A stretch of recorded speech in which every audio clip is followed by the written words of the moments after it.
let's look at the first combination we find within the short staff kata that we practice. So from here, we're going to start with our left leg in front, left hand grabbing the short staff, and we're going to work on this as our center line here. So from here, I'm bringing the short staff to my right, I'm keeping it close to my body, I'm not opening up too much of a gap, and I'm going to slide off center, jabbing at my opponent. From this position here, I'm going to slide forward, and I'm going to do a strike against my opponent's left side. Then I'm going to slide back over the line to the left.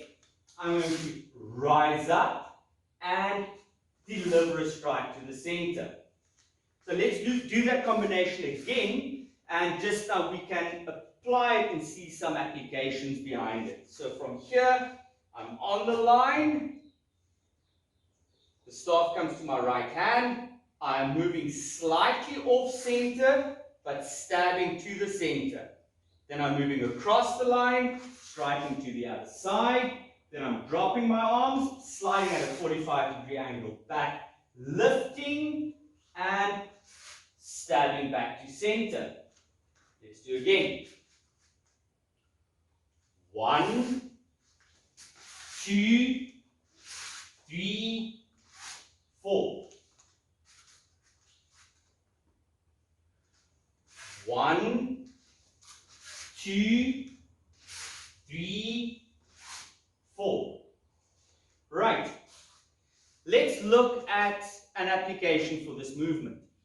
One application for the previous combination is that if I'm face to face in a straight line with my opponent here, I'm going to bring my weapon away from my opponent first. So I'm not picking up and moving towards my opponent. This gives him or her the chance to try and get a hold of my weapon. So the weapon comes away from my opponent and close to my body. I'm stabbing to my opponent, but I'm going off my opponent's center line. So I'm moving slightly to the side while stabbing to the center. Now, from here, my next movement, I'm attacking to the head, but I'm at the very same time also changing my angle. So from here, as I'm hitting here, I'm also moving again off center. So I'm no longer staying in this direction, in this line here. If my opponent maybe is changing his angle to face me, I'm moving offline to the other side, trying to strike the side of the head. Now the next movement here could be that my opponent is grabbing at me. Now remember, in an ideal world, I struck my target and the fight is now over. So I'm not saying my opponent took a blow to the head and then keeps coming. If at this point you strike your opponent and he lies down, stop the combination. Okay, but let's assume from here, my opponent is now grabbing at me. So I'm going to drop my weapon here, and as the arms are coming towards me at this position here, I'm going to lift them up and stab. Now this lift in itself could be an attack under the chin, but if you're realistic about it, it's probably only going to be to redirect my opponent's limbs and trying to get underneath them towards a vulnerable spot. So you could see it as a strike, but I doubt it at a fight that's going to go at 100 miles an hour. So let's look at the whole thing again. I'm faced with an opponent. The weapon goes away from my opponent. I slide off center. I stab. I'm striking over, and again I'm making sure that I go off center. If my opponent's grabbing at me, I'm lifting the arms and stabbing at the ribs, solar plexus, whichever vulnerable spot you can find there.